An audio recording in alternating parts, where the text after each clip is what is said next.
buenas tardes a todos y a todas. Vamos a dar inicio a una conferencia internacional aquí en nuestra Facultad de Derecho de la Universidad Católica, la que vamos a llamar Inseguridad Ciudadana y Justicia Comunal. ¿Se escucha? Seguridad Ciudadana y Justicia Comunal. La experiencia de Perú y Colombia. Para eso tenemos en nuestra mesa dos profesores de nuestra facultad y tenemos también dos profesores colombianos. Y la pregunta básica, que me parece sumamente interesante, es: ¿puede la justicia comunitaria ser una alternativa a la inseguridad ciudadana? ¿No? O sea, viendo el tema que ahora mismo tenemos en nuestra sociedad de inseguridad, ¿qué alternativas podemos tener más allá de los métodos tradicionales y de la policía? El evento ha sido organizado por el curso Diversidad, Cultura y Derecho, y que dirige el profesor Antonio Peña. Vamos a tener en la mesa precisamente a los profesores colombianos Fabio Castro, Edgar Ardila. Fabio y Edgar son profesores de la Universidad Nacional de Colombia, y tenemos también a la profesora Patricia Urteaga, profesora de nuestra facultad, y al profesor Antonio Peña, que es el profesor de este curso. Y también nos acompaña esta tarde la señorita Alessandra Inostroza. Entonces, vamos a dar inicio al conversatorio. En primer lugar, por espacios de 15 minutos, el profesor Antonio Peña va a hacer su exposición sobre el tema. Muchas gracias, Elmer, jefe del Departamento de Derecho de nuestra universidad. No sé si me escuchan, creo que no se escuchan. Ahora sí. Muchas gracias, Elmer, nuevamente por el apoyo y por estar participando en nuestro evento. Tengo en primer lugar que agradecer a los amigos que han llegado de Colombia y que de una manera inesperada hemos podido organizar este evento, como otro que realizamos en la Universidad Nacional Mayor de San Marcos. Fabio, Edgar, colegas que he conocido en eventos anteriores fuera del país y en particular en Colombia. Tuve oportunidad de estar un periodo de tiempo cortísimo en Colombia el año pasado, y ellos en esa conexión es que se sintieron interesados en viajar a nuestro país y quisieron visitar lugares del país donde se practica la justicia comunitaria. Así que se pusieron en contacto conmigo y yo he intentado brindarles todo el apoyo posible para que ellos conozcan esta experiencia. Tuvimos oportunidad de estar juntos en Puno, pero ellos aparte han estado en Cajamarca y han estado en Cusco.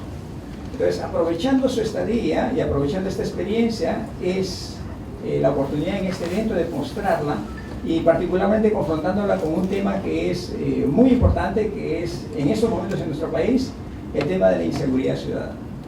Bueno, yo tengo algunas diapositivas y voy a tratar de ser breve dentro del propósito de involucrar más a nuestros visitantes.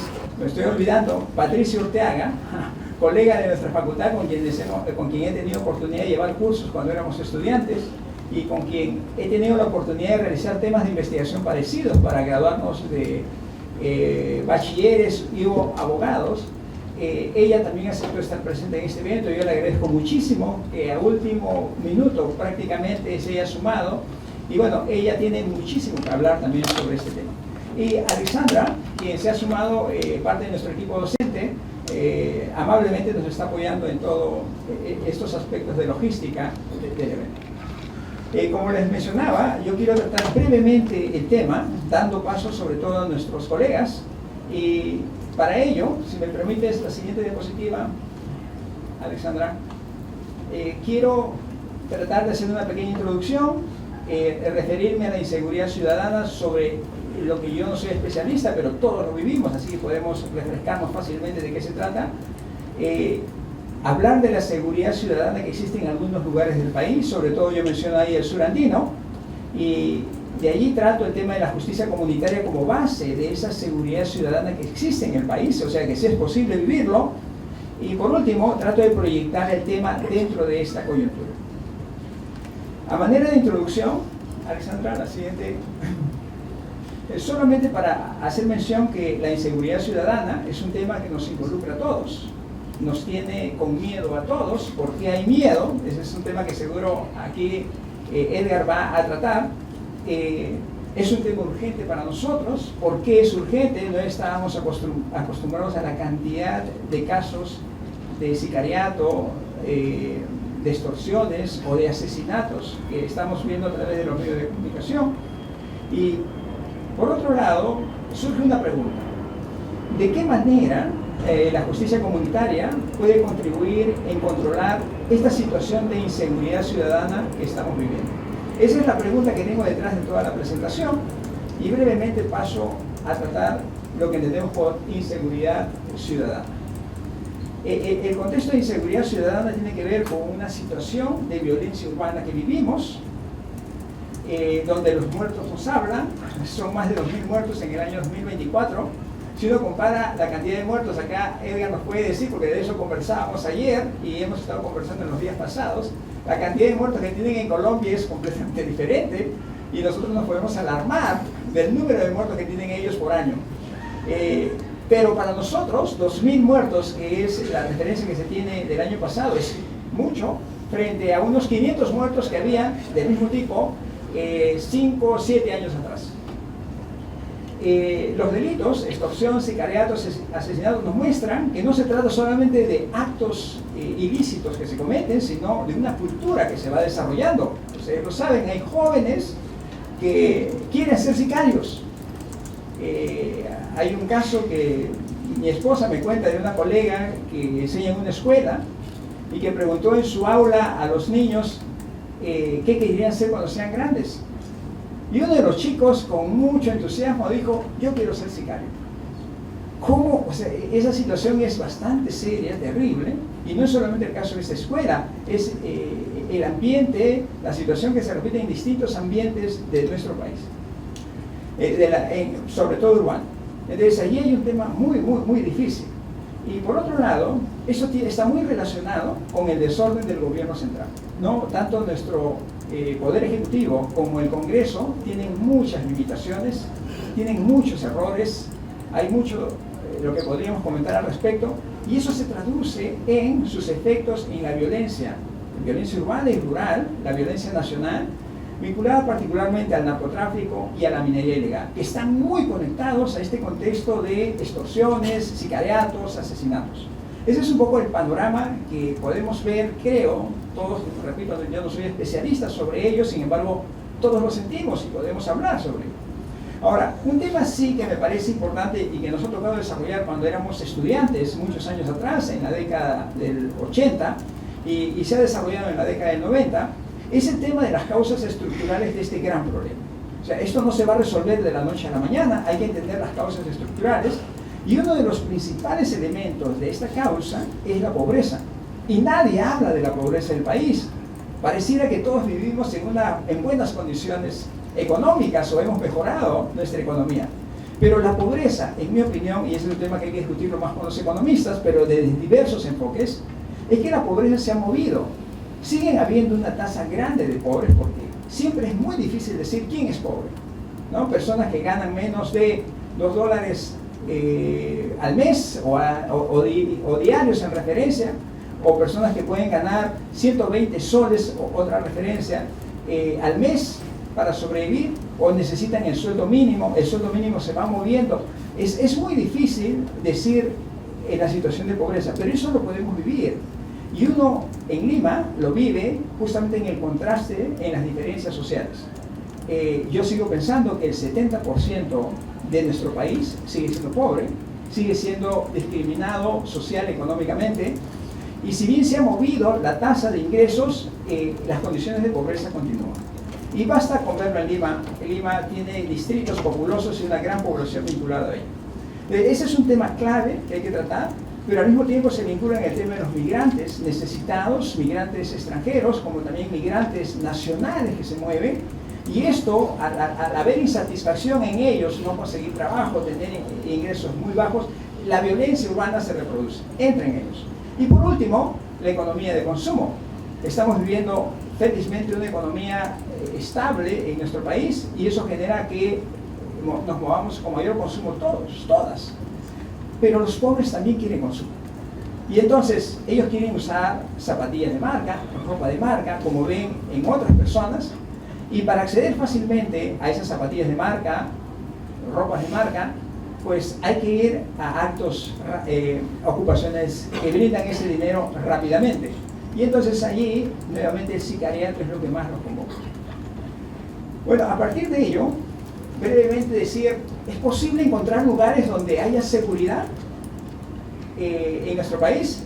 Eso también es parte de la discusión que vamos a tener seguro. Y yo les digo que sí. Y ese lugar, justamente lo han conocido aquí Edgar y Fabio, cuando hemos tenido oportunidad de estar en Calahuyo, en la provincia de Huancané, donde me tocó hacer mi trabajo de campo. Hemos estado visitando las comunidades principales, últimas en las que estuve, y hemos visitado también la comunidad, hemos estado en la asamblea de la comunidad central en la que trabajé más, que es Calahuyo. Y fue muy interesante intercambiar ideas, conversación con ellos, y fue muy interesante notar el contexto. Fíjese, en esos lugares no hay amenaza de sicariato, no hay amenaza de extorsiones, no hay asesinatos. Esa es una gran diferencia. Por un lado viven en condiciones culturales diferentes y también económicas, sociales diferentes, pero ese contexto de violencia urbana, de miedo que tenemos acá, no existe. Y igual podemos hablar de Cajamarca, regiones como Cajamarca y otras donde están las rondas campesinas. Todo lugar donde hay organización comunal es muy fuerte y no hace penetrable justamente las bandas organizadas o la posibilidad que se desarrolle una cultura vinculada a ese tipo de delitos. Entonces, ¿qué es lo que hace que Calahuyo entre en esta dinámica? Por un lado, su estructura de comunidad, la organización familiar y comunal es muy fuerte todavía, ellos han sido testigos, yo lo he vivido el año 88, mi primer trabajo de campo, y yo siempre los visito y noto que hay cambios, pero se mantiene esa organización. Sus asambleas permanentes, antes se reunían semanalmente, ahora es quincenalmente, y sigue la dinámica de ellos.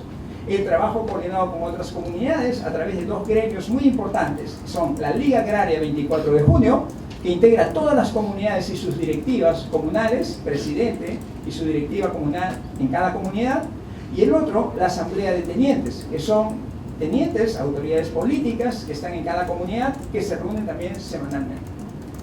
Entonces, esto hace posible, pero además hay un elemento en el que no prestamos mucha atención, que es la justicia comunitaria como base.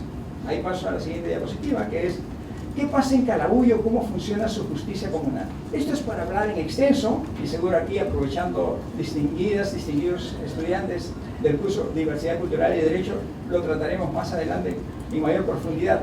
Pero solo para mencionar, hablar de una justicia comunal o una justicia comunitaria dentro de la base de esta organización comunal es hablar de su propio sistema de resolución de conflictos.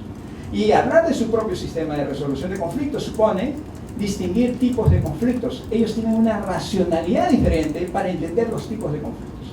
Sus necesidades son diferentes a las nuestras, entonces su tipología de los conflictos también es diferente.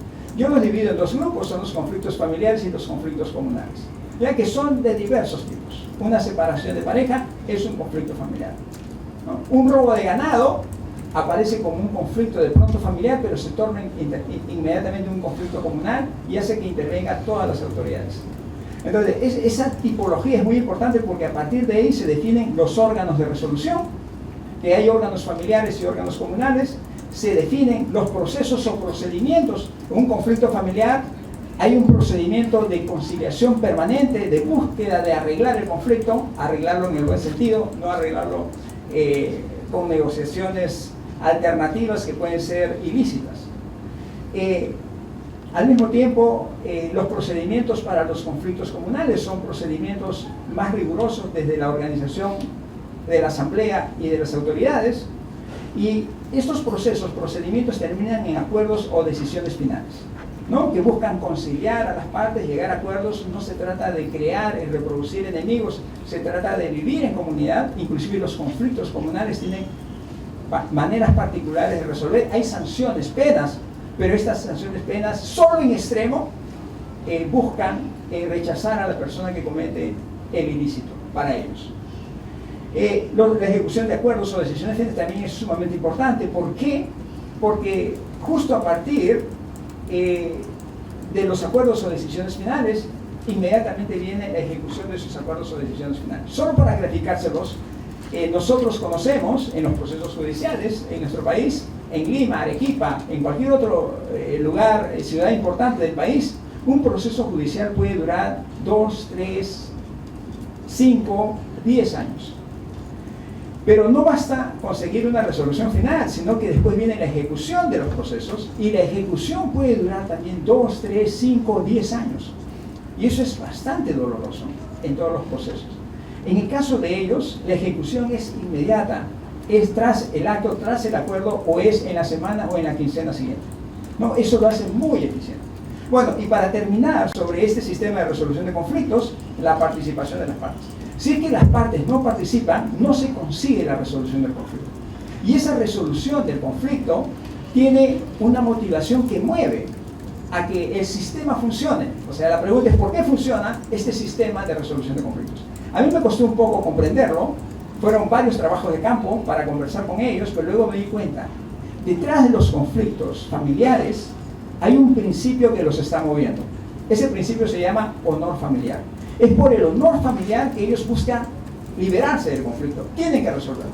Inclusive los acuerdos se traducen en acuerdos forzados, porque no quieren que el conflicto continúe y fuerzan al familiar que esté envuelto en el conflicto para que llegue al acuerdo. Pero por otro lado, los conflictos comunales también tienen un principio detrás. Ese principio se llama el ser colectivo o la idea de progreso comunal. Bajo esa idea de ser colectivo o progreso comunal es que ellos tienen sus asambleas. En las asambleas resuelven todos sus conflictos. No quieren tener conflictos para que la comunidad avance. Solo para terminar, proyecto el tema frente a la pregunta planteada.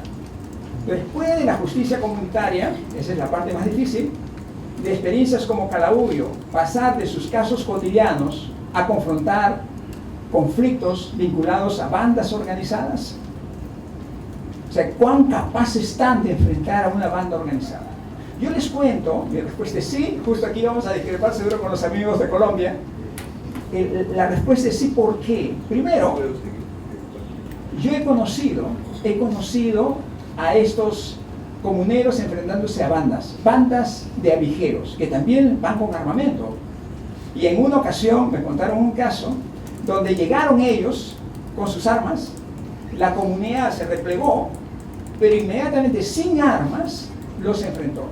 Hubieron heridos, pero lograron capturar la banda. Ese es un caso, pero ellos tienen muchos casos de personas que han llegado, lamentablemente, con muertes. Y muertes no solamente los comuneros, sobre todo la banda organizada. O sea, llega a un extremo, ¿por qué? Porque no hay policía, no hay ministerio público, no hay jueces. Ellos saben que tienen que actuar solos. Entonces, toda esta zona ya no tiene muchos avijeros y no tiene bandas organizadas. Bueno, para mí ese es un modelo que ha funcionado y funciona. Y lo que yo creo, por lo menos, es que no ha llegado el narcotráfico, no ha llegado la minería ilegal a esta zona. Ellos lo rechazarían. El caso del aymarazo que ocurrió en 2011 es una muestra de cómo los aymaras pueden repeler la minería formal y con mayor razón podrían repeler la minería ilegal. Bueno, pero ¿qué ocurre en las ciudades? ¿Cómo pueden llegar esto a las ciudades? Allí es para conversar, para discutir. Lo que yo creo es que esta justicia comunal o comunitaria podría extenderse gradualmente y podría unirse con casos como rondas campesinas, o sea, juntos trabajar en la experiencia y empezar con ciudades como Juliaca. Juliaca tiene muchos migrantes de las comunidades y Juliaca es una ciudad inmensa. Allí funcionaría, yo estoy casi seguro, esta justicia para iniciar. Y de acuerdo a ello, y viendo los resultados, pues podría ir avanzando. ¿no? Es el caso también de las rondas campesinas. Han sido testigos de que funcionan en la ciudad de Cajamarca. Y yo conozco también que las rondas son requeridas mejor que la policía para determinadas situaciones. Entonces, estas son pequeñas pinceladas de esta realidad que los invitaría más a reflexionar que a tomarlo como afirmaciones definitivas. Yo estoy en el tema, me gusta debatir, pero hay mucho por hacer. Ahí lo dejaría. Gracias.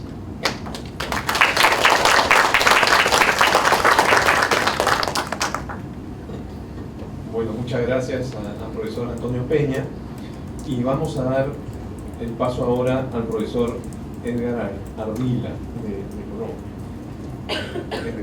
Muy bien, muchas gracias. Tengo que comenzar expresando mi reconocimiento a la Universidad Pontificia Universidad Católica de Perú por tener las condiciones para que este evento se realice, por contar con un equipo de docentes que reconozco enormemente. Tuve el encuentro afortunado hace una media hora con la profesora Raquel Irigoyen, que dijo que apenas terminara la clase ella iba a venir a acompañarnos. Y pues les cuento que ayer en la mañana yo tuve un evento en la Universidad remoto con la Universidad Carlos III de Madrid, donde ella era mi compañera de mesa, pero ella tuvo un problema con su equipo y no pudo conectarse, pero entonces ahora seguramente continuará esa reflexión. Pero tengo que decirles que tengo también una gratitud muy grande con el profesor Antonio Peña por todo lo que nos ha enseñado a los latinoamericanos, pero también por este recorrido tan excelente que hemos hecho por el Perú. Profesora, también estoy muy agradecido con usted, a usted, señor director, al profesor Fabio Castro, que ha sido mi compañero de trabajo durante muchos años, pero específicamente en este recorrido.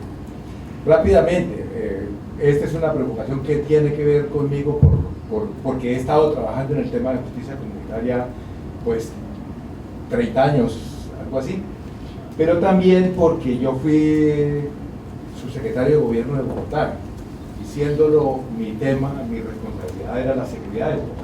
Para decirles una frase sencilla, toda la policía estaba a mi cargo, toda la policía de la ciudad estaba a mi cargo, y todos los inspectores de policía, todos los comisarios estaban a mi cargo.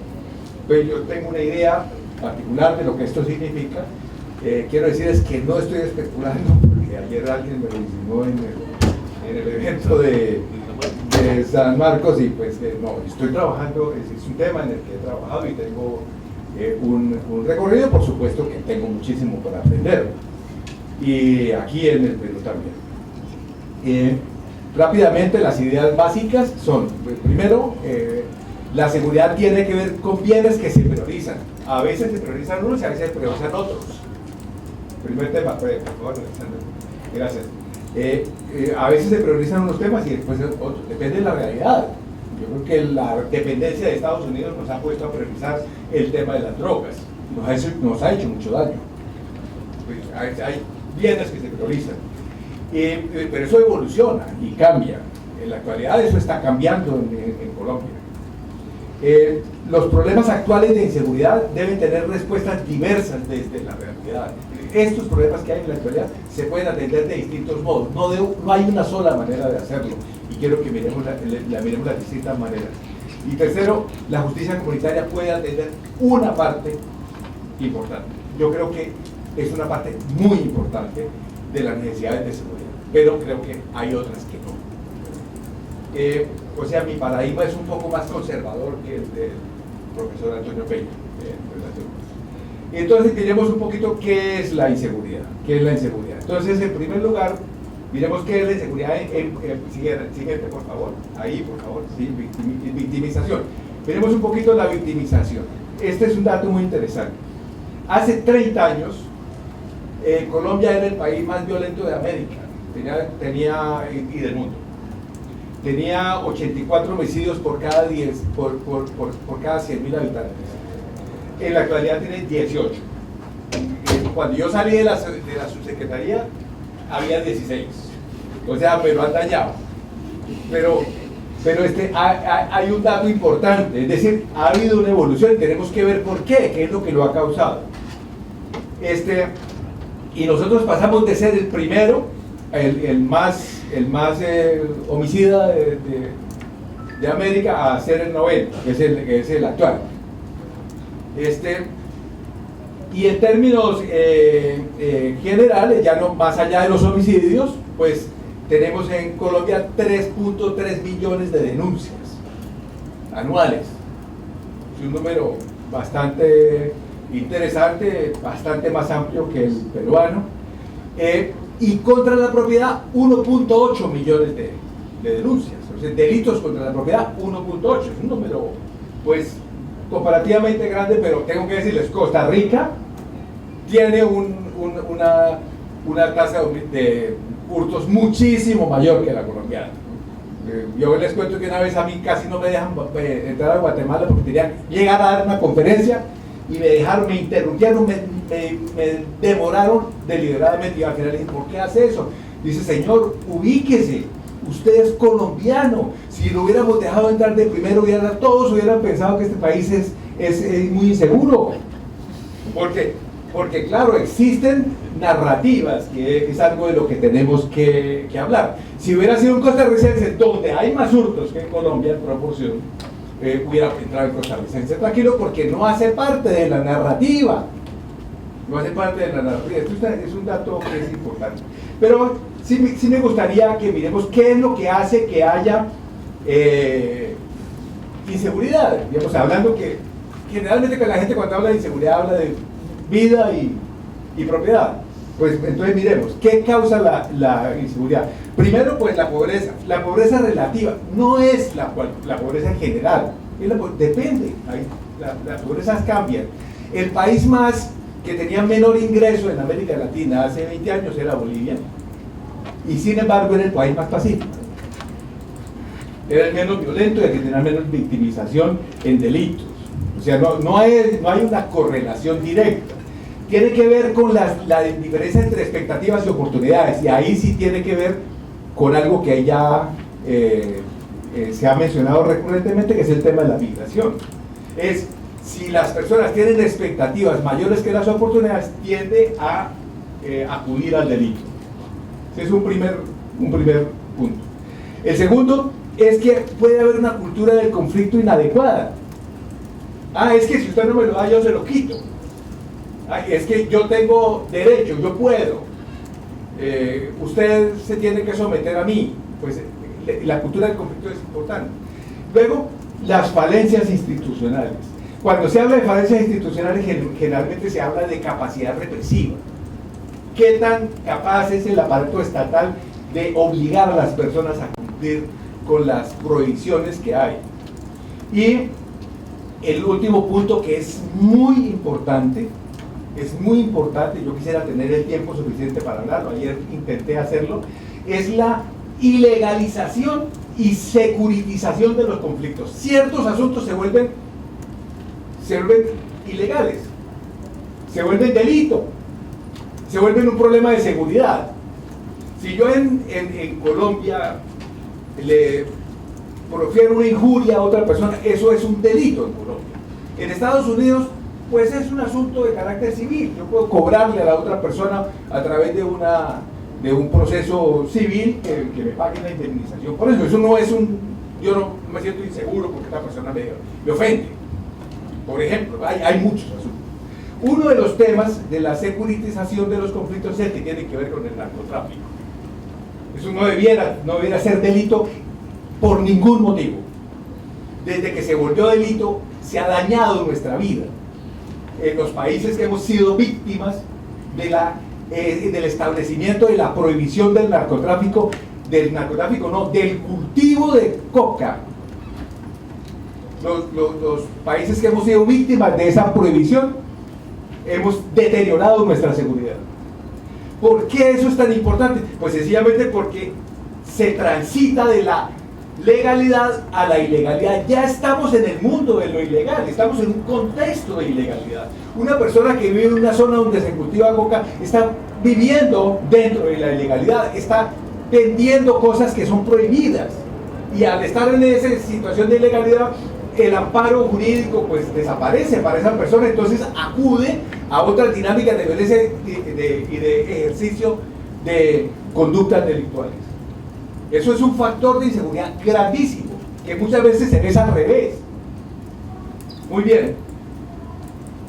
Pero hay unas causas que son particulares. En Colombia tenemos el conflicto armado, que es importante en este momento. Yo creo que es un factor muy importante de delito en Colombia. Tenemos, porque hay muchos grupos ilegales, algunos de ellos vinculados a acciones de tipo político, y hay también grupos ilegales vinculados a otro tipo de asuntos. Entonces, ese conflicto armado muchas veces está relacionado con la existencia de grupos criminales. Los grupos criminales no necesariamente son grupos armados, pero no necesariamente están en el conflicto armado, pero sí actúan en la criminalidad. Aquí nos han mencionado recurrentemente el gota a gota. El gota a gota es un invento que hicieron en Colombia terrible para sacarle a la gente su trabajo, y puede ser que nunca actúen como un grupo armado, pero sí utilizan la extorsión como medio de cobro. Luego, las economías ilegales. Existen economías ilegales en Colombia que son seguramente muy parecidas a las de aquí: minería ilegal, pues, por supuesto, narcotráfico, el gota a gota, el tráfico de personas, etc. Y finalmente, una causa particular en Colombia son las migraciones. Efectivamente, nosotros tenemos una fuerte presencia de migrantes nacionales e internacionales. Nacionales es que nosotros tenemos un desplazamiento interno increíble. El 20% de la población en Colombia se han desplazado. Pasaron de ser propietarios de un pedazo de tierra a ser personas que piden limosna o roban en las capitales. Por supuesto que eso cuenta. Pero efectivamente la historia ahora es que son los venezolanos. Eso no es verdad, ahorita lo vamos a ver. Hay factores que no están reconocidos pero que son importantes del delito. Que uno es que pues, en Colombia existe el delito profesional, hay gente que vive del delito. Bueno, estamos hablando del sicario, por ejemplo. Hay gente que vive es la siguiente, así ya. Vive del actuar como delincuente. Pero la mayor parte de las conductas que producen victimización son conflictos no resueltos. Aquí tenemos este dato. Más del 50% de los muertos en Bogotá en el año 2018, que es este año no lo he podido revisar en la actualidad, son personas conocidas, se conocen mutuamente el homicida y el muerto. Si se conocen en una ciudad como Bogotá, que es una urbe de más de 10 millones de personas, pues obviamente hay una relación entre ellos, que da a entender que ahí hay algo que no está resuelto, pero se ha verificado que el 28% se ha producido por cobro de cuentas. El homicidio es causado por cobro de cuentas, o sea, por conflictos sin resolver. Y un 6% terrible, más alto que el de Perú, porque en Perú es 7% de los muertos, hay 7 homicidios por cada 100.000 habitantes. Eso es irrisorio. Es irrisorio en América.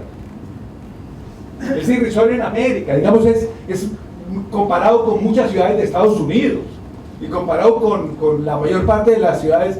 En Bogotá pues estamos pues muy contentos pues por los resultados que tenemos. 14 homicidios por cada 100.000 habitantes, doble, ¿no? Pero aquí el 6% por celos, o sea, conflictos no resueltos que se pueden resolver de otra manera.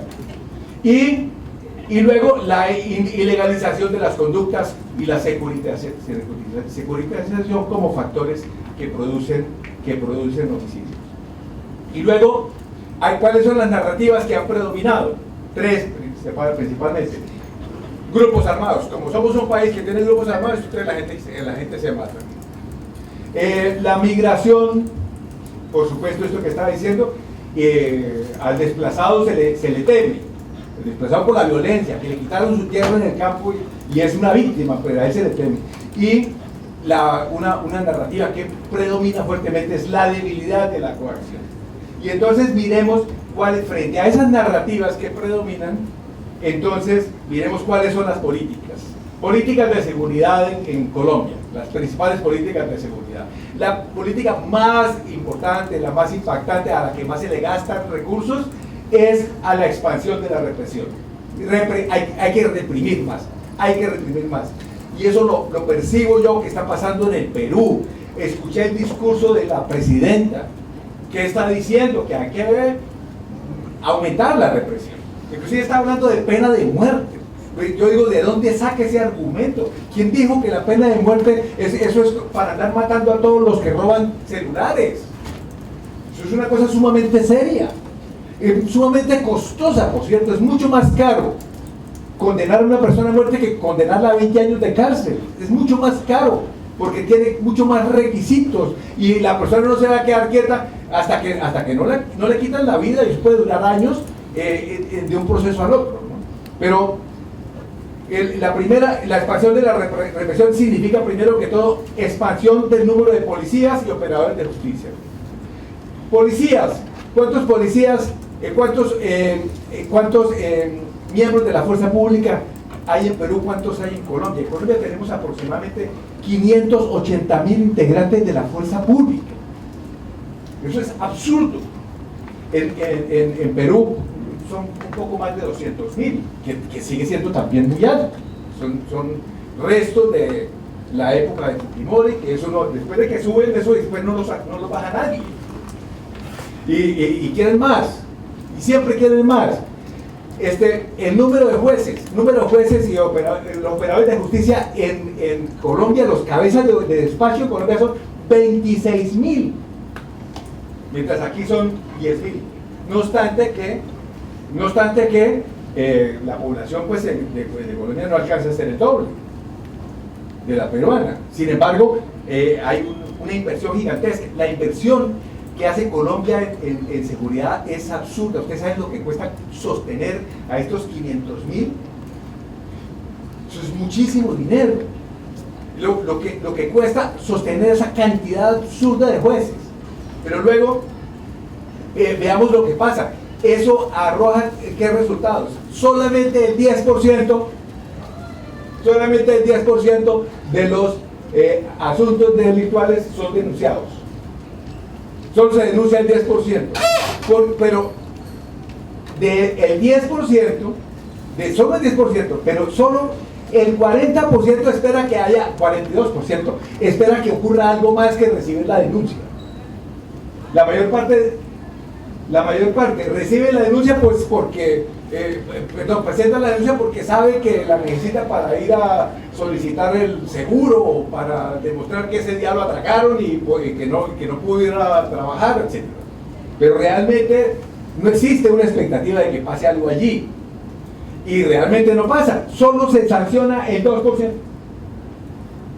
Llega a una sanción, un poco menos, el 1.8% de los casos. De los 3 millones y pico de casos, solamente algo así como 60.000 son efectivamente, llegan a una sentencia. ¿Y qué tal que los condenaran? Entonces sería terrible. ¿Dónde los meten tantos presos? Entonces imagínense todos los años metiendo 1.800.000 ladrones de celular a la cárcel, donde que no hay país que resista eso. Lo que hay entonces como expansión de la represión es el populismo punitivo. Entonces siempre el discurso es de que hay que aumentar el número de cárceles y hay que aumentar las penas. Siempre está el mismo discurso. Pues el aumento de la pena, allá también en Colombia se habla cada rato de pena de muerte. Cada rato se habla de eso. Y luego hay otro tipo de políticas de seguridad que han sido muy exitosas. la causa de que se haya bajado la tasa de homicidios como se bajó está en que se ha impactado el contexto. Impactar el contexto significa básicamente 3 grandes políticas que han sido sumamente exitosas. Uno es aumentar las oportunidades. Entonces, en los barrios en donde se está produciendo, por ejemplo, una alta proliferación de victimizantes, de actores victimizantes, pues se les está dando educación, más educación. La jornada única es desde las 7 de la mañana hasta las 5 de la tarde están estudiando. Y eso se traduce después que las personas que están estudiando hasta ese momento salen mucho más calificadas que las otras personas cuando salen al mundo profesional, al mundo laboral. Y posibilidades de desarrollo económico, por ejemplo, lo que está pasando actualmente con las zonas de cultivo de coca. Pues sencillamente se le están dando oportunidades para que efectivamente hagan tránsito a formas rentables de economía legal. Esa es la primera, son muchos ejemplos que podría dar. Segundo, cultura ciudadana. Cultura ciudadana es, tenemos que generar confianza. Uno de los problemas que tenemos en una ciudad como Bogotá o como Barranquilla o como Cali, Medellín ha tenido éxito especialmente en este tema, pero lo que hay es desconfianza mutua y desconfianza en las autoridades. Eso es lo que pesa. Entonces generemos esa confianza y generemos respeto hacia las otras personas y hacia las instituciones y hacia la ley. Y finalmente, la última es acceso a la justicia. Hay políticas de acceso a la justicia, desafortunadamente muy pequeñas, pero las políticas de acceso a la justicia han mostrado que tienen un impacto. Y dentro de esas políticas de acceso a la justicia podríamos incluir las de justicia comunitaria, pero no son lo único. Entonces vamos a mirar rápidamente, para terminar, cuáles son los aportes que hace la justicia comunitaria a la seguridad. Entonces, la principal ventaja de la justicia comunitaria es que atiende conflictos, no persigue delitos, no persigue delincuentes. Recordemos, la catalogación de una conducta como delito es un asunto formal, es un asunto legal que desconoce los procesos realmente existentes, las prácticas realmente existentes. ¿En qué momento una conducta de agresión verbal entre dos vecinos se convierte en un delito? Pues en el momento en que la ley dice que de aquí para allá es delito. Pero mientras tanto es una conducta entre dos personas iguales. Son dos personas iguales que pueden tener una conversación y llegar a una decisión sobre el comportamiento futuro y el manejo adecuado de la relación. Entonces, al atender conflictos y no ocuparse de perseguir delitos, pues efectivamente hay una relación mucho más viable hacia el futuro. No empezamos con que hay uno malo y otro bueno y no vamos a catalogar uno de malo o bueno, sino vamos a resolver este conflicto de aquí para adelante. Y esto se logra por varias vías. Primero, es más accesible. La justicia comunitaria está en la puerta, generalmente está muy cerca. Se puede tocar a la puerta del operador de justicia a las 3 de la mañana. Se le conoce, se le sabe el nombre, él le sabe el nombre de las partes, etc. Segundo, se producen reglas que son reconocibles, aceptables, no son por allá códigos perdidos que aparece la ley no sé cuál, que en esa época se había prohibido, no sé, nadie sabía, pero ya estaba prohibido.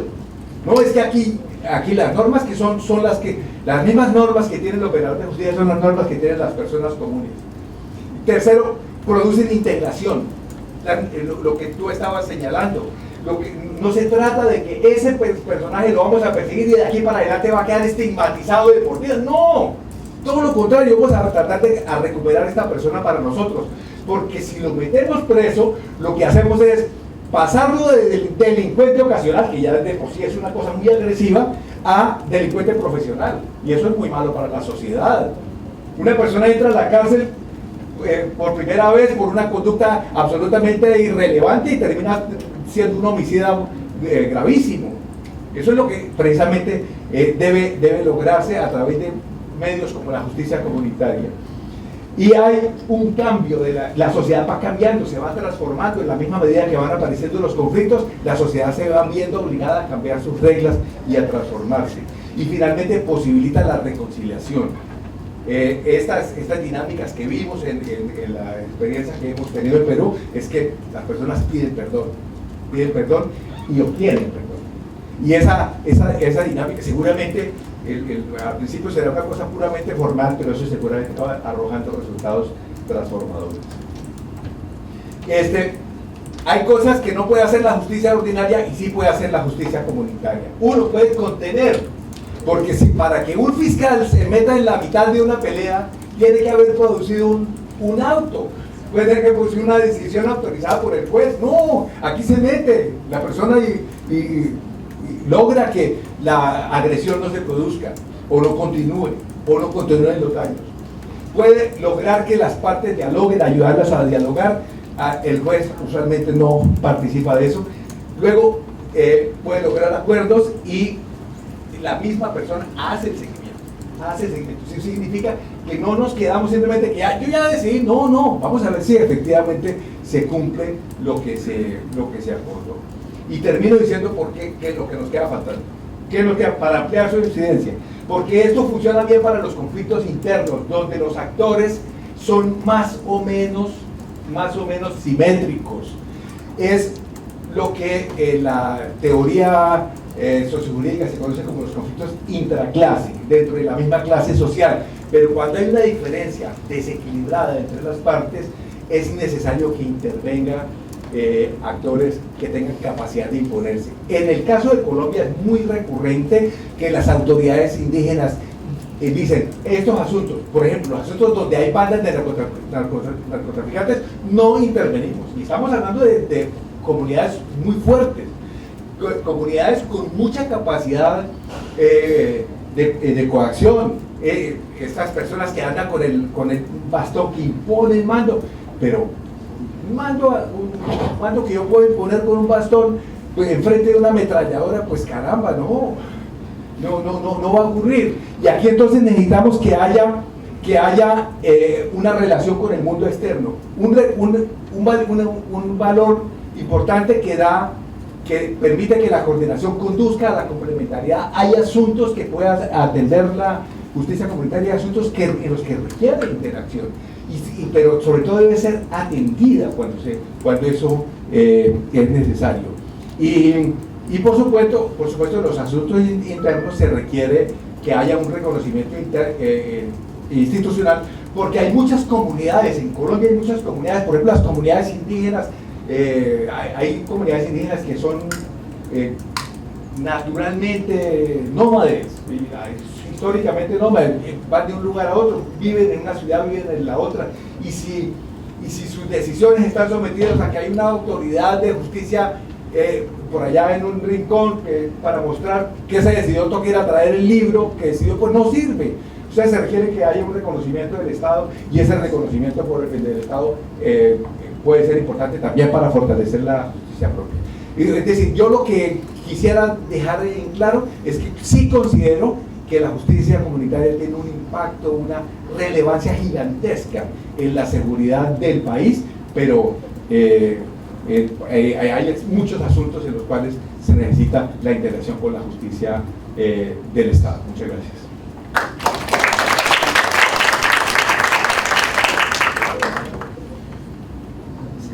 Muchas gracias, profesor Edgar. Y ahora pasamos a darle la palabra a la profesora Patricia Urteaga. Bueno, muchas gracias en primer lugar, Antonio, por la invitación y también por la presencia de los profesores Edgar Ardila y Fabio Castro.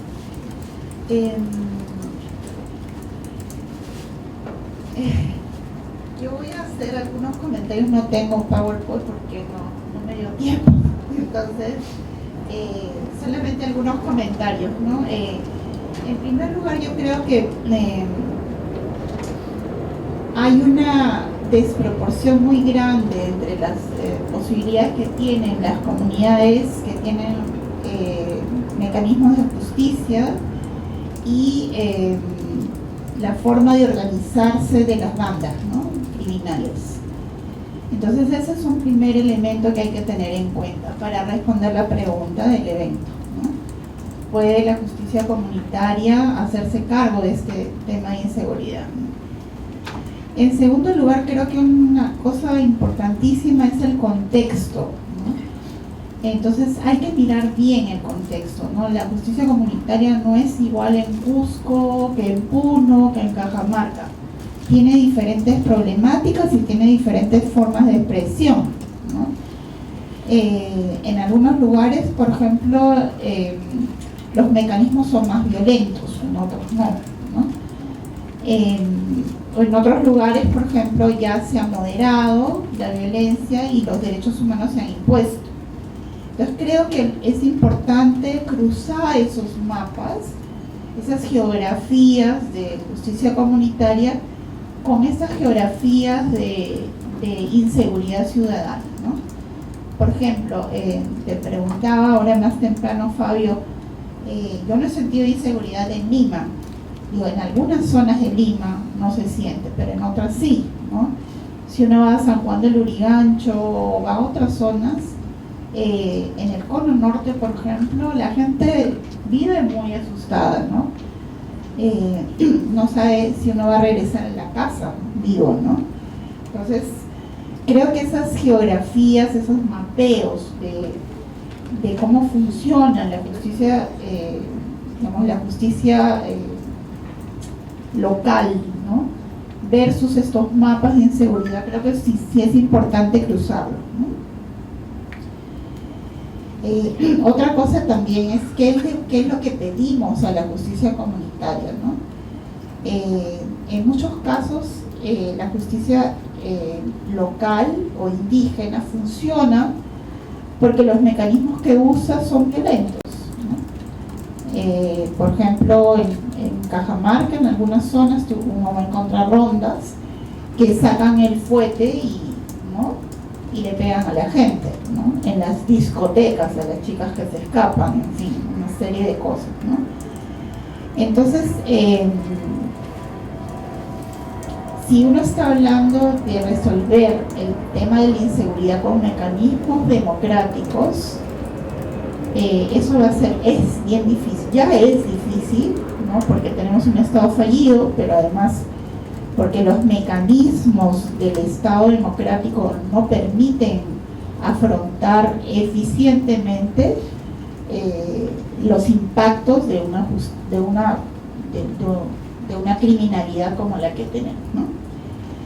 Entonces, teniendo en cuenta esos mapas, en algunas zonas vamos a encontrar que la justicia local tiene suficientes mecanismos de violencia para enfrentar a otras violencias, como las criminales, ¿no? Pero eso es lo que realmente queremos, o sea, queremos eso, o sea, queremos eficiencia a costo de violencia, y si no queremos eso, ¿cómo imponemos la seguridad con los mecanismos que debemos imponer? Son el respeto a los derechos humanos, el Estado de Derecho, etcétera, etcétera. Entonces creo que esa es una de las preguntas que hay que plantearse también, ¿no? Le comentaba yo también, le comentábamos a Fabio que hace un tiempo se creó una página web que se llamaba Chapa tu Choro, ¿no? Yo no sé si ustedes se acuerdan, creo que eran muy jovencitos todavía, pero existía esa página, ¿no? Y todo el mundo comenzó a decir, sí, pues no puedes capturar a tu delincuente en tu barrio, ¿no? Y claro, eso tenía sus problemas, ¿no? Problemas de tipo fuertes, ¿no? Institucionales fuertes. Porque se trataba de combatir la violencia con más violencia, ¿no? Entonces creo que ahí hay otros elementos que hay que tomar en cuenta, ¿no? Ese mapa, por ejemplo, de diferenciar los tipos de justicia local que tenemos y los tipos de criminalidad que tenemos, ¿no? Cruzar esos mapas. mirar qué mecanismos existen dentro de esas justicias locales, ¿no? Si esos mecanismos son mecanismos violentos o no. Por ejemplo, uno de los mecanismos que yo he visto ahora último es prohibir la entrada de personas extranjeras a las localidades, ¿no? Entonces muchos venezolanos no pueden entrar a algunas comunidades porque las comunidades están hartas, ¿no? Entonces, pero eso es legal, o sea, puedes hacerlo, ¿no? La otra cosa es los linchamientos, ¿no? Puedes linchar a la gente cuando lo encuentras en flagrante delito, ¿no? O sea, esas preguntas hay que hacérselas, pues son duras, pero si no las respondes no vas a llegar a la respuesta, ¿no? O sea, estamos hablando de eficiencia versus sacrificar la institucionalidad, ¿no? Solamente para terminar, yo diría que es importante este tema. Yo creo y me alegra mucho escuchar que hay profesores, hay docentes, hay investigadores como los que nos visitan ahora que están interesados en el tema, porque estamos agobiados y la academia no está respondiendo, ¿no? Entonces yo creo que es importante que se plantee la creación de una red de investigación sobre el tema de la inseguridad, ¿no? Nosotros, por ejemplo, en el curso que tenemos, que es Antropología y Derecho, tratamos un tema que se llama, al final del curso, tratamos el tema de la corrupción desde el punto de vista del pluralismo legal, ¿no? Lo mismo podemos hacer con la inseguridad ciudadana, ¿no? Se puede trabajar el tema desde el pluralismo legal. Y ya lo están haciendo algunos investigadores, algunos académicos, por ejemplo, Provost, ¿no? Que es un investigador desde de la antropología del derecho que trabaja en Canadá. Él ha trabajado en Colombia también, ¿no? También está Vivian Weissner, que es otra investigadora que ha trabajado en el resguardo indígena Cañamomo, en Colombia también, sobre el tema del oro, ¿no? El oro ilegal. Y también, otros investigadores que han trabajado en Timor del Este y en Afganistán, pero lo que están haciendo es ver cómo funciona esos conjuntos de mecanismos de justicia que se aplican en situaciones totalmente ajenas a las democracias. Entonces, ¿cómo funciona el derecho, entre comillas, en ese tipo de espacios, en ese tipo de contextos, como Timor del Este, como Afganistán, como algunas zonas de Perú o de Colombia o de Bolivia, ¿no? Que son zonas liberadas, digamos, ¿no? Entonces, ¿qué pasa ahí, ¿no? ¿Y cómo funciona? Por ejemplo, este último autor que he mencionado, se llama Svensson, dice, el Estado de Derecho no va a funcionar si no sabemos cómo funcionan estas justicias locales, ¿no? Que pueden ser criminales, pero tenemos que saber cómo funcionan. Entonces yo lo dejo ahí nada más. Gracias por la invitación y disculpen la...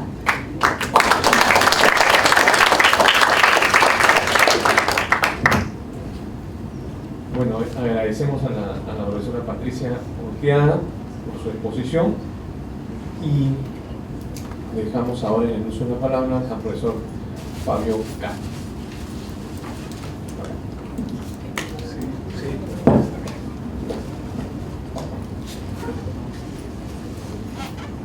Doctor Elmer, muchas gracias. Creo que esto está bien, ¿verdad? Un saludo al auditorio, al curso que hoy nos acompaña, a la Universidad Católica, que ha sido inmensamente generosa en nuestra estadía, en sus espacios, en su biblioteca. Creo que la hemos disfrutado y hemos sacado un provecho inmenso. Esto es un producto para América Latina. Al profesor Antonio, que ha sido nuestro maestro en el peregrinaje que hemos tenido por el Perú. Y para nosotros hay un sentimiento de gratitud frente a lo que significa haber pensado la justicia comunitaria como un proyecto en América Latina y tener la posibilidad de pensarlo en clave de sur, en clave de una correlación y un diálogo con quienes piensan la justicia comunitaria, sobre quienes escriben la justicia y los que se dan a la tarea de pensar. Doctor, su hospitalidad desde su oficina, que me sentí tan gratamente recibido en este espacio, y yo creo que vengo aquí a pensar en conversación. Pensar en conversación, dice Rita, les quiero no editorializar, ni más faltaba, pero sí dialogar con lo que he escuchado, y quisiera con usted, doctora Patricia, que creo que encontré varias resonancias en la lectura que usted hace. Yo había dicho en la sesión anterior, digo sesión porque veníamos de una conversación similar, de hablar de los rostros y los rastros de la justicia comunitaria. Sin embargo, luego de escuchar lo que he escuchado y lo que me he dedicado a preguntarme en estos 2 últimos días de cuál es la temperatura limeña en términos de lo que se está viviendo, pues yo prefiero decir que tenemos que pensar en medio de la tormenta.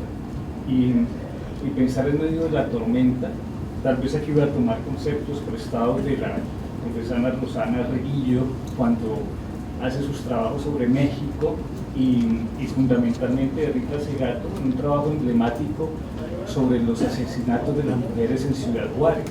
O sea, hay una correlación en términos de lo que significa una ciudad, unos tipos de homicidios y unos códigos que se expresan en un orden comunicativo que nos trata de brindar unos mensajes que considero políticamente relevante entender y por supuesto no subestimar. Yo creo que yo he sido un investigador del miedo desde cuando uno sabe qué es la ansiedad, e incluso los ataques de pánico, y uno dice, ¿y esto como de qué se trata? Entonces el miedo que sienten las personas en cualquier contexto, que me decían mis colegas, si usted se ha sentido inseguro, y yo digo, pues tengo que contarles mi lugar de enunciación, donde vengo de un país donde seguramente estoy más alerta, y aquí no, o sea, aquí me siento muy tranquilo. Eso no quiere decir que mi tranquilidad tenga que subestimar las emociones que están sintiendo en un contexto en particular por las razones que ellas sean. Yo creo que un trabajo de la academia y un trabajo intelectual es lograr desensamblar ese dispositivo que nos está produciendo un tipo de emociones, lograr de alguna forma entenderlo. Y en momentos como este me parece que el papel que tenemos como academia está llamado a eso, y voy a plantear algún par de precauciones de método en términos de lo que significa pensar en una facultad de Derecho, pero también con el desafío de indisciplinar la disciplina. O sea, si ustedes notan como estudiantes y como conversación académica que aquí tenemos, estamos abordando un problema, y el problema no necesariamente se resuelve disciplinarmente. ¿Qué dice la ley? ¿Cuáles son las competencias? ¿Cuáles son los alcances? Pues si bien eso es importante, creo que nos está demandando un análisis mucho más amplio que amerita otro tipo de conversación. Y a eso le solemos llamar un momento funesto.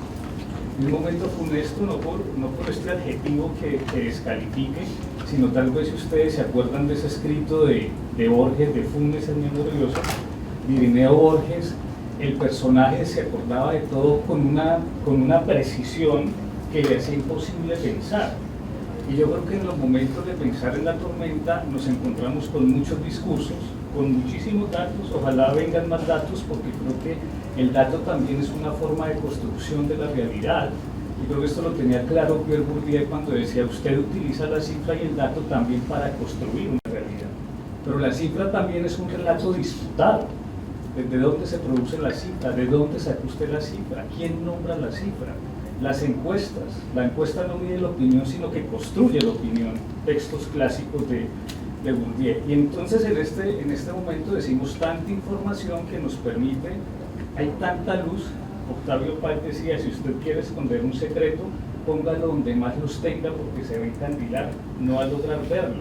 Entonces ahí están, ¿no? Muchos reflectores, un tema efectista, pero seguramente el llamado nuestro es como el llamado a la pausa del análisis, de la distancia analítica, digo como academia, la pregunta de cómo es que tenemos que entender esto a partir de razones, y segundo, la experiencia empírica. ¿Cómo nos acercamos desde ahí con una experiencia empírica que nos da la posibilidad de plantear algunas pistas, limitando ciertos riesgos como los que plantea la profesora Patricia? Hay momentos en que las sociedades, por sentirse seguras, pueden alcanzar una percepción de seguridad, aunque se degraden. Y aunque se degraden, es que vamos a ceder, por ejemplo, en lo que significan los derechos humanos, las garantías de movilización. Entonces usted se siente muy seguro, pero hemos permitido que se atente. Y si bien pues yo habitualmente soy absolutamente crítico del discurso jurídico más convencional, hay unos límites y unos consensos que hemos alcanzado, y esos límites y esos consensos son los derechos. Y frente a eso creo que es una disputa que se ha tenido. Los derechos que tenemos hoy son las luchas del ayer, de alguna forma, y lo debemos tener claro en el mundo de cómo funciona el campo jurídico y cuáles son los riesgos que tenemos que, por garantizar algunas necesidades inmediatas, que ya veremos cómo lo estoy leyendo, terminemos cediendo a unos procesos, por ejemplo, de militarización de la sociedad o de paramilitarización de la sociedad. Y les decía ayer que eso en Colombia lo conocemos trágicamente de cerca, y tristemente hemos sentido los efectos que eso tiene. Entonces, de los varios elementos que tengo acá, yo creo que lo decía la doctora también cuando hablaba de las geografías de la violencia.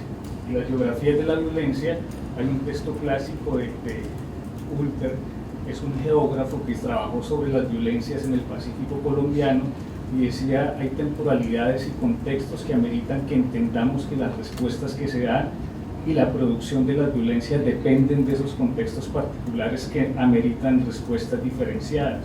O sea, las geografías de la violencia son unas formas de producir un orden social donde las respuestas que tenemos no pueden ser unas respuestas que seguramente son homogéneas o que son monolíticas, sino que debemos entender que la seguridad en Lima específicamente, donde creo que ustedes lo decían ahora en la conversación previa, pues nosotros nos estamos arrojando en un sitio donde pues es un remanso de paz, ¿sí? Y dice, pero si usted, y hablaba ahora la doctora de Cono, ¿no? Decía así, pero tal vez allá no, las geografías son diferentes y las lógicas de relacionamiento también, y eso amerita también una precaución de método. Primero, en saber qué significa esto de la criminalización de la pobreza, ¿no? Entonces, la violencia es donde están los pobres, la violencia es en ciertos sectores, con qué condiciones, porque eso nos permite construir una representación de un otro que es amenazante, y ese otro, eso sí que ha corrido tinta bajo el río. El texto de orientalismo, ¿cuál es el otro que nos han construido? ¿Cuál es el papel de Hollywood en construir amenazas como los camisas mojadas, el papel del cine, de las películas, la educación sentimental que tenemos para relacionarnos con las dinámicas cotidianas? Pues no son elementos ingenuos. Creo que aquí les decía, hablo más como seguramente analista cultural que otra cosa. Y segundo es, cuando hablamos de violencias, y vuelvo a Ciudad Juárez, dice Rita, hay un concepto que a ella les interesa, a Rita y a Rosana, y son las violencias expresivas. Y las violencias expresivas es, diferenciemos las violencias primero, porque todas las violencias no son del mismo orden. Allá hablaban, por ejemplo, violencias sobre los cuerpos de las mujeres. Entonces el escenario analítico es ese maridaje entre capitalismo y patriarcado por lo que sucede en Ciudad Juárez y en la frontera. Un tipo de violencia, que seguro no son todas las que pasan aquí, o más bien pocas de las que pasan acá, pero seguramente eso es lo que tenemos que diferenciar.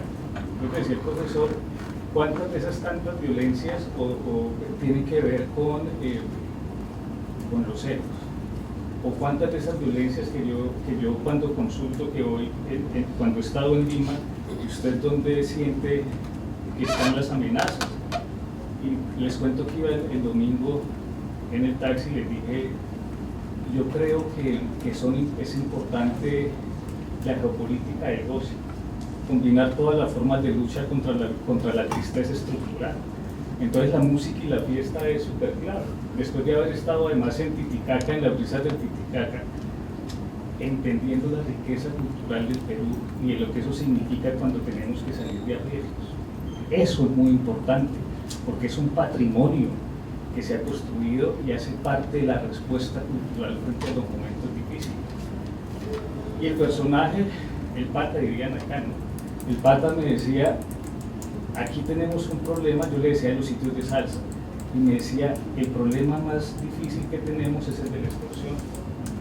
Están extorsionando a todo el mundo, están extorsionando a los estudiantes en los colegios, bueno, entonces estamos diciendo que la seguridad es por ciertos tipos de circunstancias que ameritan respuestas diferenciadas.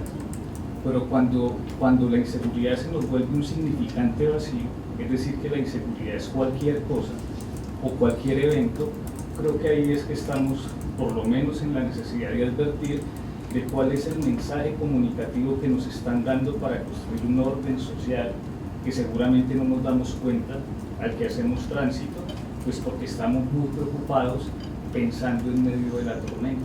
Pero seguramente esos códigos son los que entendemos para decir cuáles son los tipos de violencia que enfrentamos, qué es lo que más está afectando a la población y cuáles son las respuestas ahí sí para pasar a la justicia comunitaria, que seguramente es la que tendremos por contar.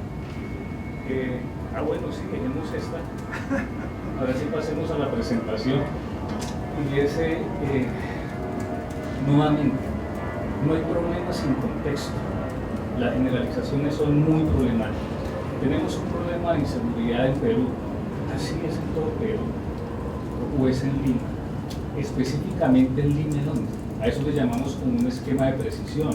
Específicamente dónde es que se resiente, en qué contextos, porque esa precisión nos da capacidad de fortuna en la respuesta. Y con las justicias comunitarias pasa igual. Y pasa igual ahí señalamos, este es uno de los espacios. A mí la foto me encanta, no por el talento que tuve para tomar la foto, porque es una foto común y corriente, sino por lo que se expresa allí. El profesor Antonio estaba liderando, estaba siendo escuchado allí en un espacio comunal donde la comunidad va a eso, a conversar sobre lo que le pasa, a tomar decisiones sobre lo que está aconteciendo. Y lo que decía allí es, la justicia comunitaria no es una sola, la justicia comunitaria es plural en sus experiencias, es polifónica, es decir, de las reformas que responde, pues seguro hay una lectura que nos gusta más que otras. A mí también, yo también soy un poco conservador, profesor Antonio y profesor Edgar, ahora hablando de justicia comunitaria, y decir, hay respuestas que no me parecen tan chéveres. Pero una cosa es la lectura analítica de cómo funciona una experiencia, de cómo responde a necesidades y a partir de esas necesidades construye una legitimidad, pero que esa legitimidad también está vinculada a una eficacia que se sustenta en mecanismos que tal vez a mí no me gusten tanto. Pero eso es a mí, pero en Cajamarca sí, o sea, yo no estoy en Cajamarca, lo estoy leyendo desde acá. Entonces ahí ¿qué sucede? Que también es diversa.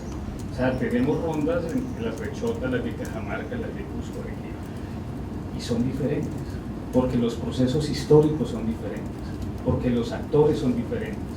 Y si tuviéramos que hablar de nuestro país, pues tendríamos que decir que tenemos una pluralidad de experiencias donde los actores también tienen unas características muy situadas a la circunstancia y donde las respuestas también tienen unos matices que nos permiten establecer diferencias entre unas y otras. Y por favor, léame la cuenta, que no quiero excederme acá para conversar con mis colegas.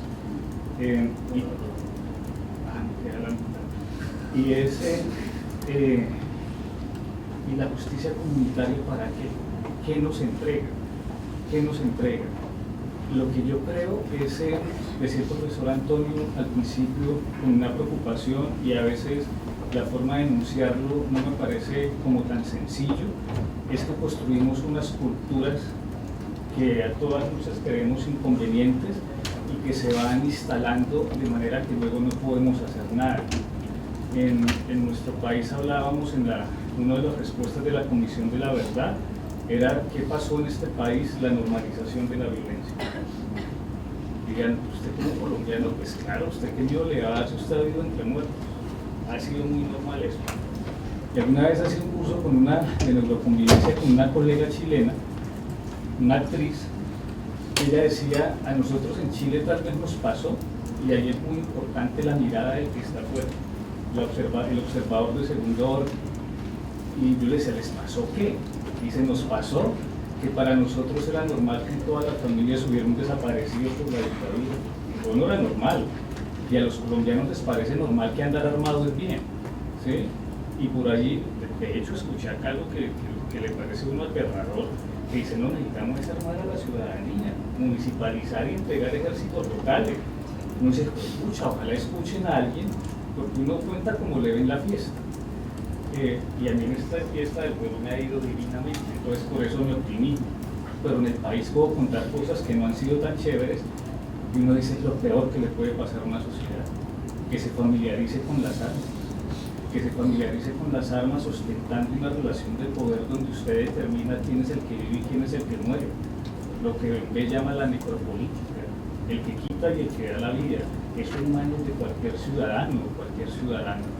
Entonces ahí creo yo que esos tránsitos, cuando decimos que alguien nos diga que eso no es normal, que no es normal que usted quiera andar armado y resolver sus conflictos a las mallas, que para resolver los conflictos no hay que eliminar al contradictor.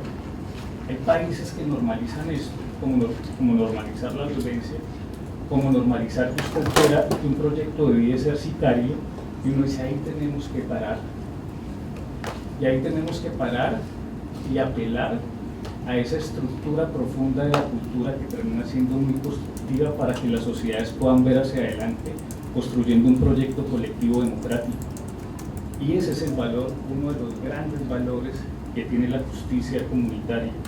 La justicia comunitaria que se sustenta en unos marcos normativos que pueden ser altamente democráticos, que tienen unas autoridades que toman decisiones que son vinculantes para las personas que hacen parte de un conglomerado en particular, y que estas decisiones son respetadas en tanto responden a una identidad y a lo que hemos señalado como un proyecto colectivo de querer estar juntos. Quiere decir esto, que hay cohesión social. Y un aporte a eso es que a más comunidad, menos violencia. A más comunidad, más cuidado. Si algo nos entrega la justicia comunitaria, o esa justicia comunitaria que nos gusta, son comunidades sólidas. En algún evento estábamos con Rita Segato y le preguntan a ella, ¿qué hacemos con la violencia contra las mujeres? Necesitamos mucha más educación. Y dice Rita, pues eso no está de más. Pero ¿saben qué es lo que necesitamos para mitigar las violencias? Más comunidad. Y más comunidad porque a más comunidad, más cuidado. En Colombia teníamos un comercial que a mí me gustaba mucho. La profesora estaba tomando lista en clase. Y cuando estaba tomando lista empezó a llamar a Pedro y Pedro no aparecía. ¿Y por qué no vino Pedro? Pues todo el mundo se fue a buscar a Pedro. O sea, si alguien acá que esté en el curso y no venga y somos comunidad, me importa saber usted por qué no vino. Eso les digo yo en clase, y no como un referente, como un patriarca siendo un déspota con su autoridad de que usted dígame por qué no vino, sino porque usted me importa como sujeto en mi clase. Porque si ustedes son comunidad, yo me afano por usted. Porque uno de los problemas de las ciudades es generar distancias sociales, categoría sociológica clave, la proximidad y la distancia que sentimos por el otro. Las justicias comunitarias producen proximidad, no porque esté eso, también por eso, porque está cerca cuando usted tiene un conflicto y necesita una respuesta frente al conflicto, pero también porque la respuesta es un producto de una reflexión sobre la humanidad compartida de lo que es comunitario. Entonces usted le importa como actor y como sujeto. Cuando pasa eso, en unas dimensiones mucho más amplias, que tienen que ver, por ejemplo, con una ciudad, nos sentimos mucho más seguros, porque hay alguien que le importamos. A más comunidad, más cuidado. Y seguro que si pensamos en un paradigma, que esto lo dice Bernardo Toro, en un paradigma que se sustente en que su proyecto de vida es importante para los demás, para un contexto, usted está ocupando un lugar muy importante en su sociedad. Hago un paréntesis porque quiero contar esta digresión. bueno, le llaman a hacer una intervención, cuenta él, es un profesor, un educador colombiano, problemas de suicidio en un colegio y deserción. Y dice, pues aquí la estrategia es que montamos una cátedra de noviología y amigología. ¿Y cómo que por qué eso?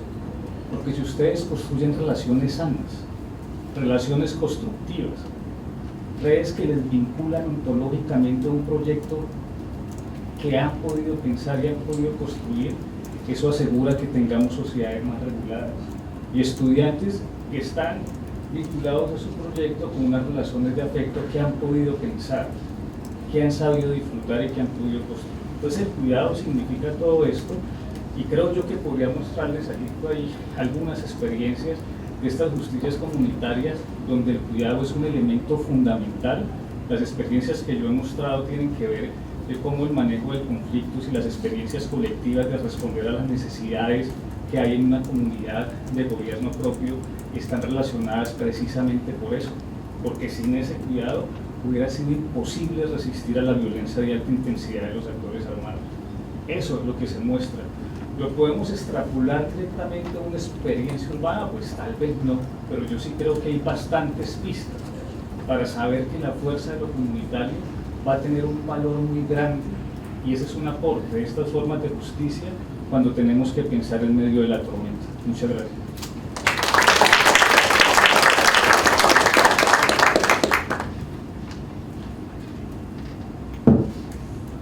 Muchas gracias, profesor Fabio Castro. Bueno, han expuesto todos los ponentes. Nos quedan 10 minutos, ¿no, Antonio? Sí. Quizá podemos abrir una ronda de preguntas. 3 preguntas para que la mesa pueda responder. A ver, chicos, chicas. A ver, doctora.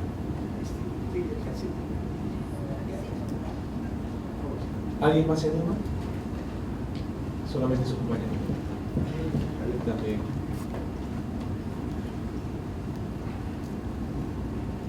Su nombre y el comentario. Buenas noches, ¿qué tal? ¿Me escucha? Mi nombre es Darlis Vargas y tengo una pregunta que es que con la proximidad de las elecciones a muchos ciudadanos peruanos están dispuestos a ceder ciertos derechos en nombre de una supuesta seguridad. Entonces incluso se plantea la militarización del Estado como una solución a los problemas de seguridad actualmente. Entonces, ¿qué factores llevan a una sociedad a considerar las restricciones de derechos como la única salida para esto? Muy bien. Muchas gracias. Y el señor.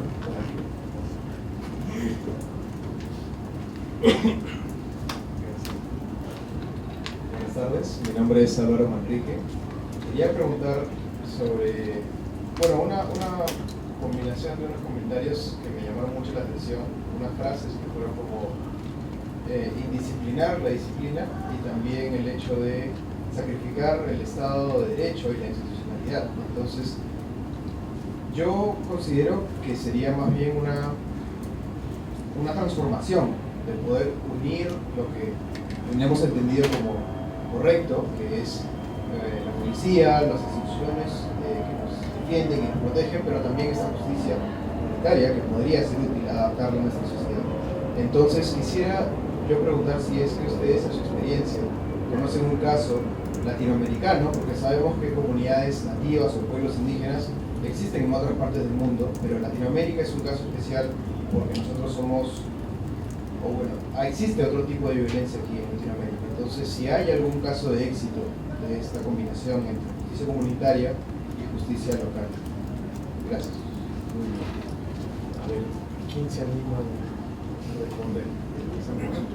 Sí, sí, todo.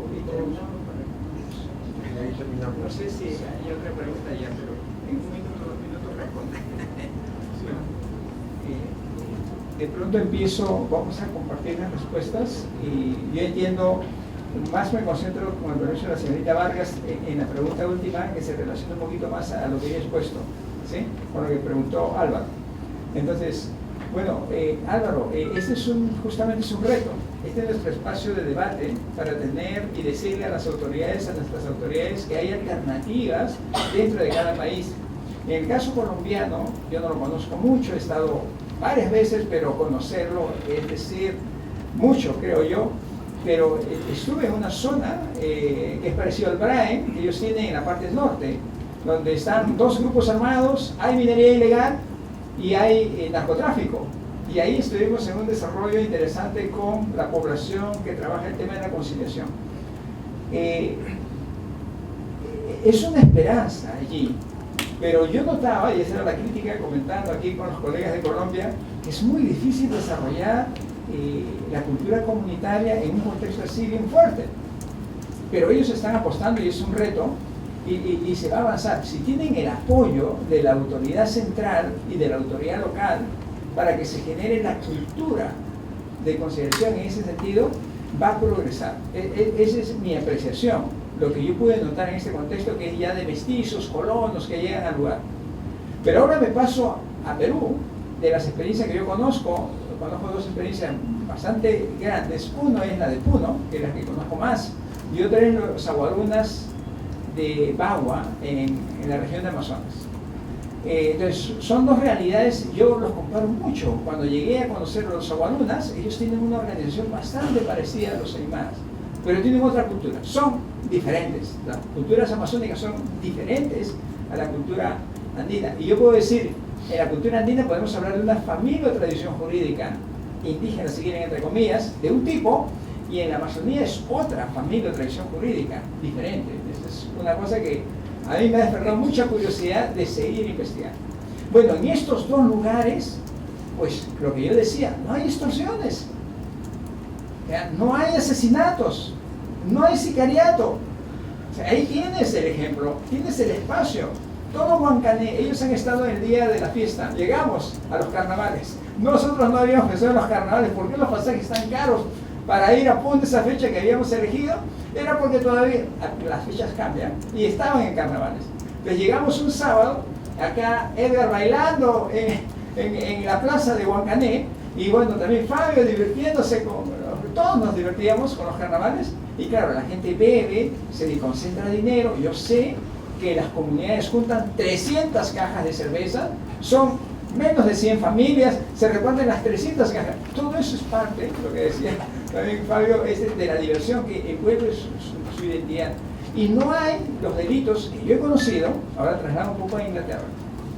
Cardiff, fui a un matrimonio con un gran amigo allá, que conocí cuando estuve estudiando en Inglaterra, y pasé la noche, después del matrimonio me pasé un rato en la ciudad. Una ciudad horrible, un fin de semana, horrible, de fiestas, con drogas, alcohol. Me quedé impresionado y dije, ¿esto es desarrollo? Prefería 1000 veces estar con los comuneros aymaras, o de pronto con los abuelos. O sea, eso te puede graficar. Lo que ocurre es que hay que mirar a las autoridades y por qué están, por qué son las autoridades. No quieren que conozcamos estas otras realidades o apoyar estas otras realidades, porque son alternativas o contrarias a los propios intereses a veces que están concentrados en estas autoridades. Ahí hay un reto para que ustedes investiguen más, un poco lo que decía Patti, tenemos que investigar más y darlo a conocer y decirle cuando ustedes sean autoridades, pues que se puede hacer mucho sobre esto. Por ahí daría una respuesta. Muy bien, rapidísimamente, muy interesante lo que está puesto sobre la mesa. Creo que la pregunta tiene una forma de ser respondida entre las otras posibilidades que haya, y es que hay una narrativa que conecta la seguridad al daño. Si queremos estar seguros, debemos hacerle daño a los dañinos, entre comillas, a los malos.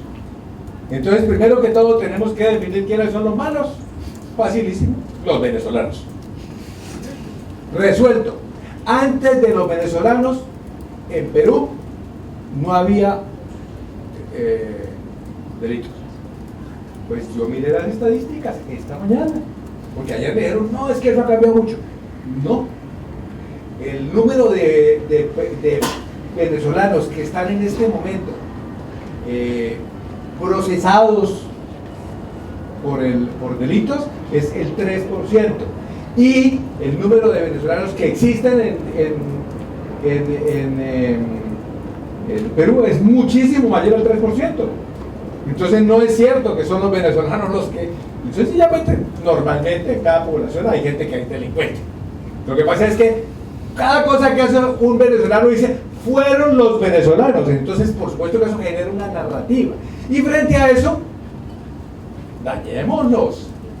¿Qué significa? Es que ese juez no sirve para nada porque dejó salir al procesado, no, al culpable. Por supuesto. Y detrás de esas estigmatizaciones y generalizaciones vienen narrativas de que la solución es la utilización de la violencia contra el delincuente, contra el malo. Eso es lo que se produce allí. Experiencias, Álvaro, muchas, pero doy una que a mí me parece sumamente importante. Hace poco le estaba comentando a una embajadora de Noruega, le estaba comentando este caso y dice, yo quiero ir allá, pues ojalá vayan. Ojalá los dejen entrar también, porque eso también es importante. Comunidad Nasa del norte del Cauca en Colombia. Comunidad Nasa. Ellos presumen sin ninguna arrogancia de que no tienen ningún nivel de impunidad. No existe la impunidad. Allá se manejan todos los asuntos y se manejan con una perspectiva así de restauración, de acogimiento, de darle la posibilidad a la persona de que viva en la sociedad, de que se resocialice, de que perdone, de que sea perdonado y de que pida perdón. Ese es el tipo de sociedad. Efectivamente, allá se aplican sanciones, pero las sanciones tienen un contenido completamente distinto del que tenemos nosotros en el mundo occidental. Y una última cosa, Patricia, es importante que lo digamos porque yo creo que el tema tú lo pusiste con mucho acierto. Los linchamientos no son justicia comunitaria. Para que haya justicia comunitaria se necesitan normas, se necesitan procedimientos previsibles. Que salga un personaje a perseguir a otro porque ladrón, y pues se vaya todo el mundo detrás, eso no es justicia comunitaria. La justicia comunitaria implica un procedimiento, le implica la posibilidad de defenderse, de mostrar cuál es su situación, cuál es la perspectiva que tiene, ser escuchado y explicarse. Eso es propio de una sociedad, de una sociedad gigante o una sociedad pequeña. Siempre tiene que haber esto para que haya justicia comunitaria.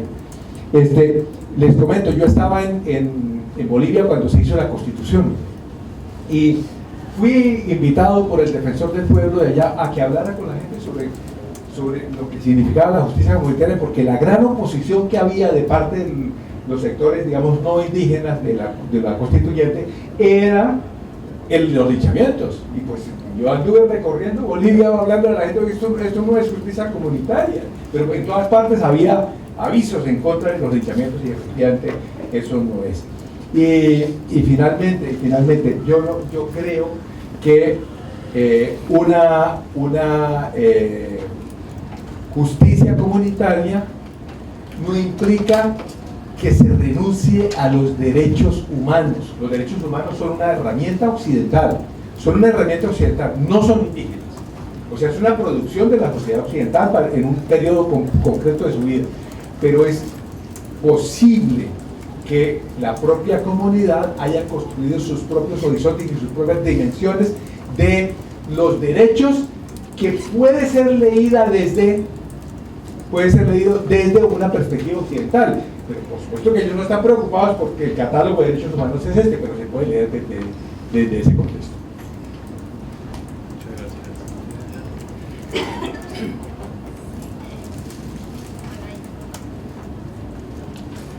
Hay mucho que conversar, ¿no? Yo solamente decir que las comunidades ya no son, bueno, no todas son como las pensábamos, ¿no?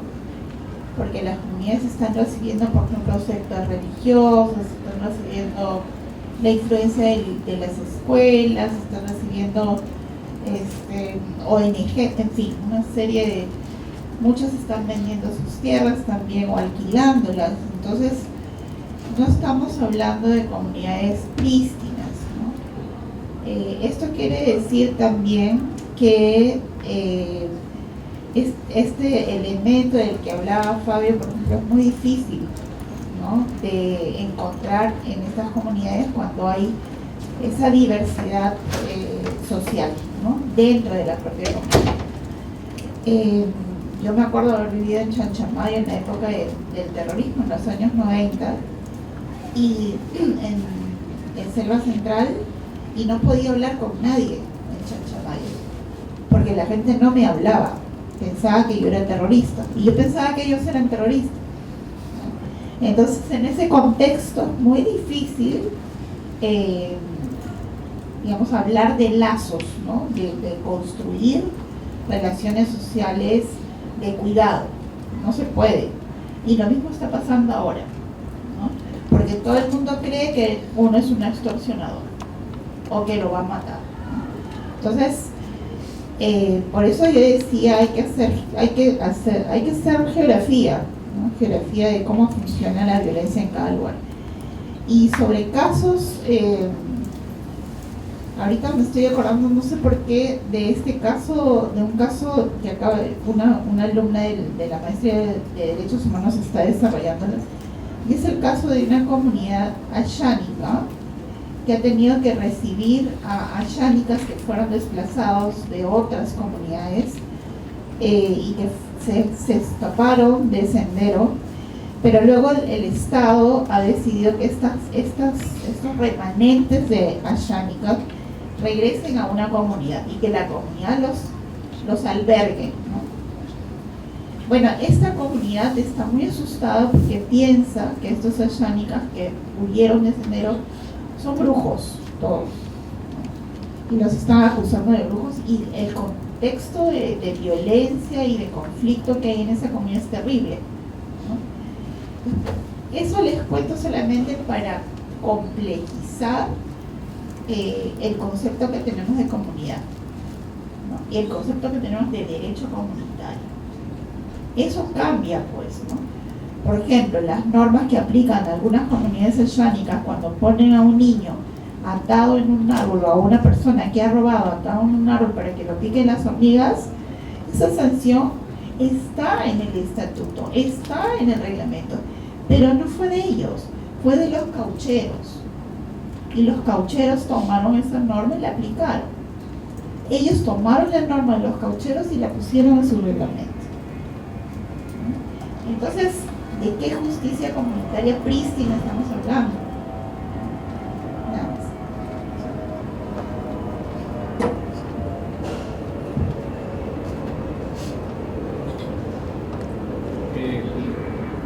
El dispositivo del miedo. En Colombia hay un dicho que dice que al miedo no le han hecho pantalones. Y seguramente si hay algo a lo cual le hay que responder con inteligencia y valentía es frente al miedo, porque es un mecanismo de control social absolutamente eficiente, y que los que hemos sentido miedo sabemos de qué se trata eso. Ay, no, tranquilícese, que se le quite el miedo, tranquilícese. Pues claro, pero esa tranquilidad se busca colectivamente, se busca con diferentes recursos. Autoras como Reguillo, como Segato, como Bembe hablan de un dispositivo en el que se agrupan narrativas y prácticas que están mediatizadas y obedecen a la construcción de un orden social por venir.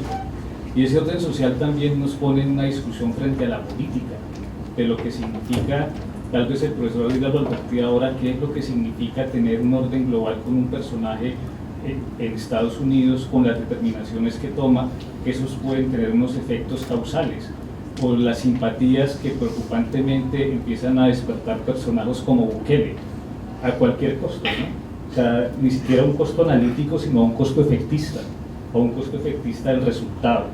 Y creo que en la academia es que eso es que nos debería permitir estar alerta, de pensar en los datos, de pensar en el Estado de Derecho, de pensar en las garantías de cómo no degradamos un Estado de Derecho por un cambio de narrativas que ofrecen una seguridad aparente cuando no tenemos claro cuál es el efecto del miedo que quieren provocar. Yo creo que eso tenemos que verlo con mucha consideración. Y tal vez recuerdo, por supuesto no quiero folclorizar el comentario que estoy haciendo acá, pero lo digo con la sensatez de lo que creo. En El nombre de la rosa, si ustedes recuerdan la novela de Umberto Eco, la película con Sean Connery, un personaje en una abadía envenenaba los libros, les ponía veneno en la hoja, ¿no? Y en algún momento llegan y Sean Connery descubre al personaje allá poniéndole el veneno y le dice, hermano, pero usted ¿por qué hace eso? Por supuesto no le dijo así, pero la idea era de llamar la atención de qué es lo que usted está tratando de hacer. Dice, es que este libro es el libro de la comedia, este libro produce risa. Y si la gente se ríe, en ese caso la religión pierde el mecanismo de control de la población, que es lo que está en la escena. Cuando perdamos la risa lo perdemos todo. Y creo que eso pasó en una tradición política de América Latina porque mataron a mucha gente. Y esas, profesora Patricia, son conversaciones difíciles que no tenemos que olvidar. ¿Cuáles son las condiciones de producción de la historia de las violencias nuestras? De lo que nos ha pasado como países y de lo que tenemos que encarar también, porque no podemos desperdiciar la experiencia. Eso creo que nos da una explicación de por qué tomamos ciertas decisiones que socialmente luego pueden ser muy costosas y la gente ni se va a dar cuenta, hasta cuando estemos buena parte de población presos, o porque tenemos el pelo largo, o porque tenemos un tatuaje, o porque somos diferentes. Cuando se trata de analizar de por qué las personas hacen lo que hacen, dicen, pues en América Latina lo que pasa es que hay delincuencia porque son pobres, porque no hay familias, porque estuvieron socializados con la violencia, pero si usted es del Medio Oriente, entonces es que usted es terrorista, es que usted es un kamikaze, es que usted no cree en los valores de la democracia, pero si es del norte global, entonces usted sí tiene una presunción de inocencia. Y eso es lo que llamamos una narrativa, y es lo que creo que nos permite entender cómo es que se organiza un orden del discurso, diría Foucault.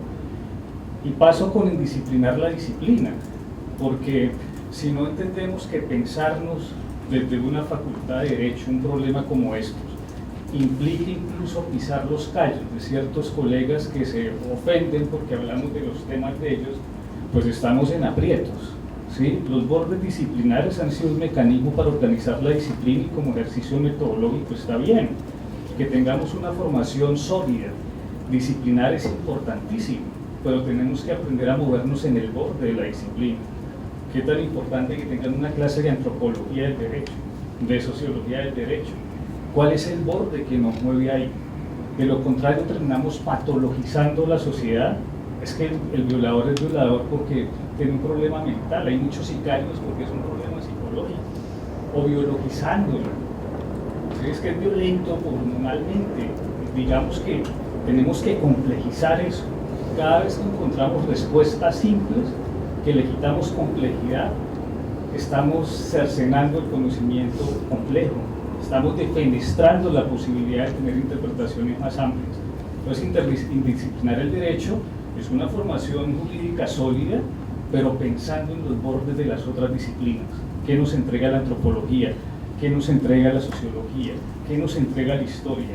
Sin tener el temor de irnos para el otro lado, porque nos interesa es responder a problemas. Y el problema no se resuelve disciplinarmente. El problema se resuelve en la complejidad del conocimiento. Creo que ese es el llamado. Y la segunda pregunta que hace, en esa imagen, no sé si se logre leer, dice Espacio Humanitario de Puentenayero.